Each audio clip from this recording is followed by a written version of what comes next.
Hello everyone, कैसे हैं आप सब लोग। यूएसए में एक सिस्टम है जिसमें कि अगर किसी भी पर्सन को अगर मान लो कोर्ट ने कन्विक्ट कर दिया है और वो अपना पनिशमेंट पूरा कर रहा है, तो वहां की कोर्ट्स के पास, वहां के पुलिस एडमिनिस्ट्रेशन के पास में एक पावर होती है कि वो उस पर्सन को अपने हाउस में रहने के लिए, अपने घर में जाने के लिए अलाउ कर देते हैं। लेकिन साथ में कंडीशन इंपोज कर देते हैं कि उस पर्सन के पैर में एक ट्रैकर लगा दिया जाएगा ताकि उस पर्सन के मूवमेंट की सारी इंफॉर्मेशन जो है वो पुलिस अथॉरिटीज को मिलती रहे। तो यूएस में कुछ ऐसे इनसाइडर ट्रेडिंग के केसेस हुए हैं जिनमें कि जो पर्सन कन्विक्ट हुए थे बाद में उन्हें रिलीज कर दिया गया इस कंडीशन के साथ कि एक पर्टिकुलर टाइम फ्रेम तक उनकी बॉडी पर एक ट्रैकर लगा रहेगा ताकि उनके पूरे मूवमेंट्स की इंफॉर्मेशन जो है वो पुलिस को मिलती रहे। यह सिस्टम यूएस की पुलिस जो है वो ऑफर करती है। इंडिया में मैं आपको बताने वाला हूं कि किस तरीके से ट्रैकिंग की जाती है। और क्वेश्चन यहां पे ये है कि अगर किसी पर्सन को मान लीजिए रिलीज कर दिया जाता है और अगर किसी पर्सन को हाउस अरेस्ट दे रखा है तो क्या हम उसकी मूवमेंट को इस तरीके से ट्रैक कर सकते हैं। इसी के ऊपर इंडिया में कई लैंडमार्क केसेस आए हैं और उन्हीं लैंडमार्क केसेस के बारे में आज के इस वीडियो में मैं आपके साथ बात करने वाला हूं। और शुरुआत करता हूं जिस फर्स्ट केस से मैं, वो केस कौन सा है, Khadak Singh versus state of UP का लैंडमार्क केस मैं आपको बताने वाला हूं, जिससे इस बात की शुरुआत हुई थी, इस डिबेट की शुरुआत हुई थी कि क्या किसी पर्सन की एक्टिविटीज को मॉनिटर करना, किसी पर्सन को सर्विलांस में रखना उसकी राइट टू प्राइवेसी का वायलेशन करता है या नहीं करता, क्या ये अनकॉन्स्टिट्यूशनल है या नहीं है। तो इसकी शुरुआत Khadak Singh versus state of UP के केस से ही हुई थी। तो सबसे पहले बात करते हैं इस केस के फैक्ट्स के बारे में।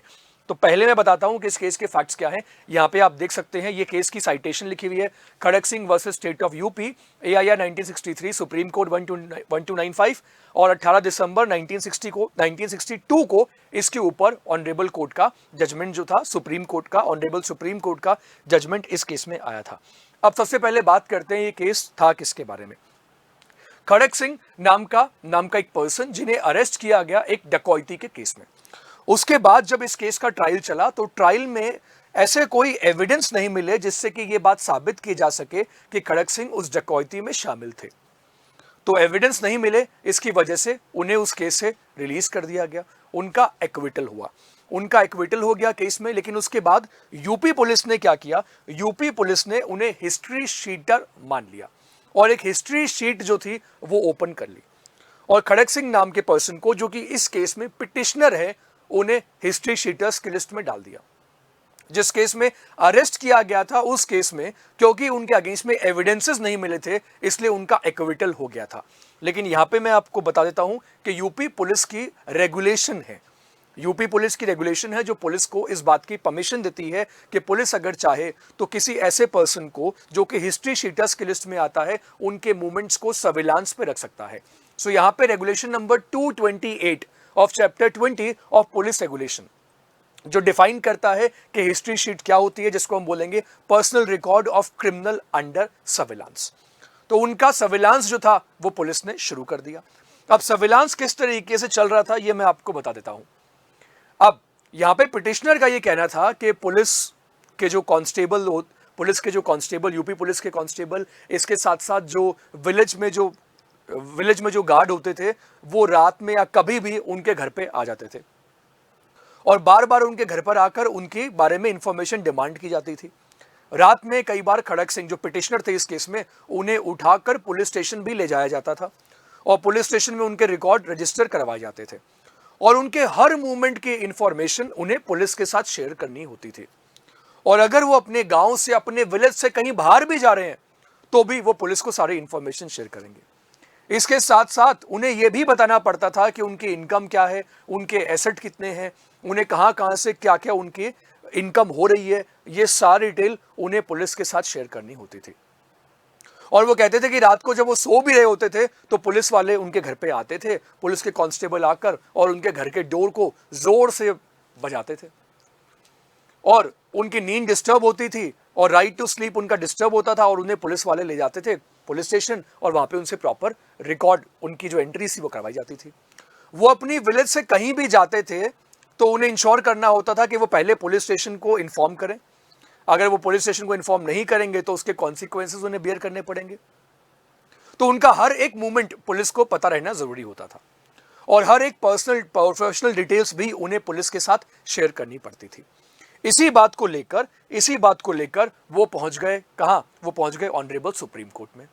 और ऑनरेबल सुप्रीम कोर्ट ने जाकर उन्होंने यूपी पुलिस की इसी रेगुलेशन को चैलेंज किया और उन्होंने ये कहा कि ये जो रेगुलेशन यूपी पुलिस की है, जो कि उनकी डोमिसाइल विजिट्स करती है, इस पे वो रोक लगवाना चाहते थे।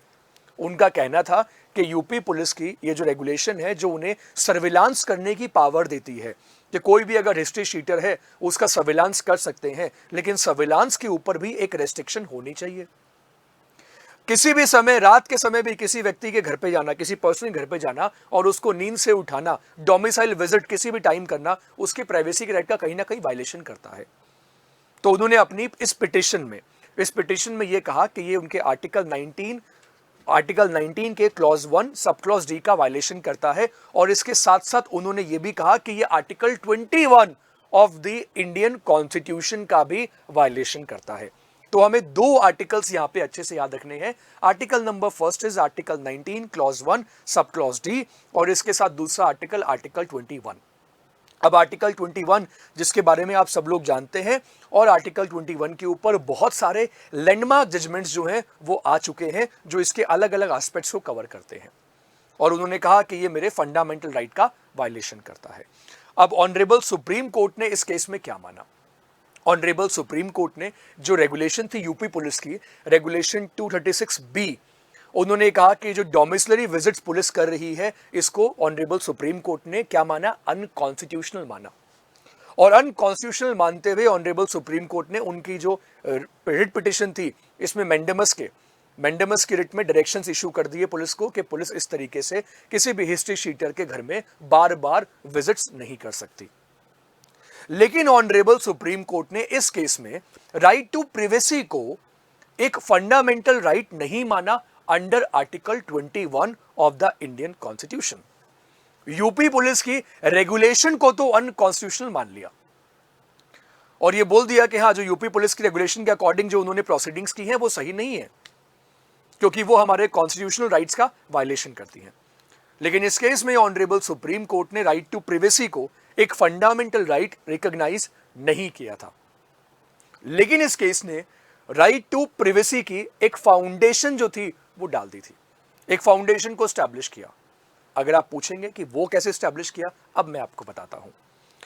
ये केस हो गया, उसके बाद में कुछ और केसेस ऑनरेबल सुप्रीम कोर्ट के पास में आए, जिसके बारे में बात करने वाला हूं। पहला केस जो मैं आपको बताने वाला हूं, that is PUCL versus union of India. ये दोनों केसेस आपने जरूर सुने होंगे।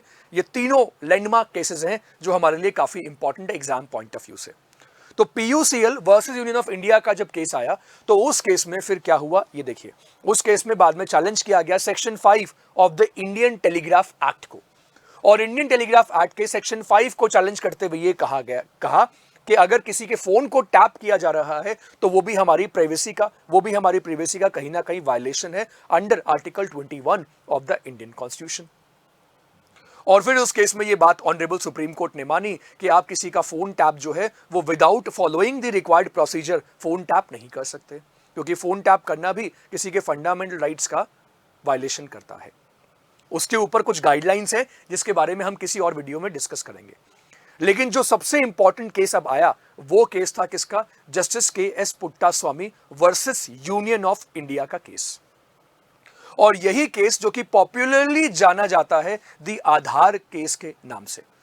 और इस केस में आधार कार्ड की कॉन्स्टिट्यूशनल वैलिडिटी को चैलेंज किया गया था, और यह कहा गया था कि आधार कार्ड जो है ये हमारी राइट टू प्राइवेसी का वायलेशन करता है। अगर हम हमारे सारे डेटा को आधार से लिंक कर देंगे तो कहीं ना कहीं ये हमारी राइट टू प्राइवेसी को वायलेट करता है। और ऑनरेबल सुप्रीम कोर्ट ने जब ये जजमेंट दिया, तो इस जजमेंट में ऑनरेबल कोर्ट ने माना कि यस, राइट टू प्राइवेसी जो है वो एक फंडामेंटल राइट है under article 21 of the Indian constitution. So अगर हम यहाँ पे इन तीनों केसेस को कंपेयर करेंगे, 3 केस मैंने आज आपके डिस्कस किए। खड़क सिंह का केस, दूसरा केस हम डिस्कस किया PUCL का, और तीसरा केस हमने डिस्कस किया जस्टिस KS पुट्टास्वामी जो कि आधार वाला केस है। और बाकी के जो 2 केसेस मैंने आपको बताए, इन दोनों केसेस में मैंने आपको बताया कि किस तरीके से खड़क सिंह वाले केस में जो फाउंडेशन स्टैब्लिश की थी, जो फाउंडेशन स्टैब्लिश की थी उसी फाउंडेशन को आगे बढ़ाते हुए केएस पुट्टास्वामी वाले केस में ऑनरेबल कोर्ट ने यह माना कि राइट टू प्राइवेसी हर भारतीय का एक फंडामेंटल राइट है और इस फंडामेंटल राइट का वायलेशन जो है वो नहीं होना चाहिए, कोई भी उसका वायलेशन नहीं कर सकता। सो आई रियली होप कि इस वीडियो के थ्रू आपको समझ में आया होगा कि राइट टू प्राइवेसी के ये तीनों केस क्यों इंपॉर्टेंट है और क्या इंपैक्ट ये क्रिएट करते हैं। वैसे मैं यहाँ पे आपको बता देता हूँ कि अगर आप एक जुडिशरी एस्पिरेंट है या फिर आप प्रिपेयर कर रहे हैं राजस्थान के अपकमिंग एपीओ एग्जामिनेशन के लिए, तो उत्कर्ष की ऐप के ऊपर हमारे लाइव और रिकॉर्डेड कोर्सेज जो हैं वो अवेलेबल हैं। आप हमारे लाइव एंड रिकॉर्डेड बैचेस को ज्वाइन करने के लिए इस वीडियो में दिए गए डिस्क्रिप्शन में उत्कर्ष की ऐप के लिंक पे क्लिक करके हमारे कोर्सेज में एनरोल कर सकते हैं और अपनी जुडिशरी की प्रिपरेशन को या एपीओ की प्रिपरेशन को आगे बढ़ा सकते हैं। सो इस वीडियो के डिस्क्रिप्शन में उत्कर्ष की ऐप का जो लिंक है उसको चेकआउट करना ना भूलें। अगर आपको ये वीडियो पसंद आया है तो प्लीज इस वीडियो को लाइक कीजिए, हमारे चैनल को जरूर सब्सक्राइब कीजिए। मैं आप लोगों से मिलता हूं अपने अगले वीडियो में। Thank you so much, take care, bye bye.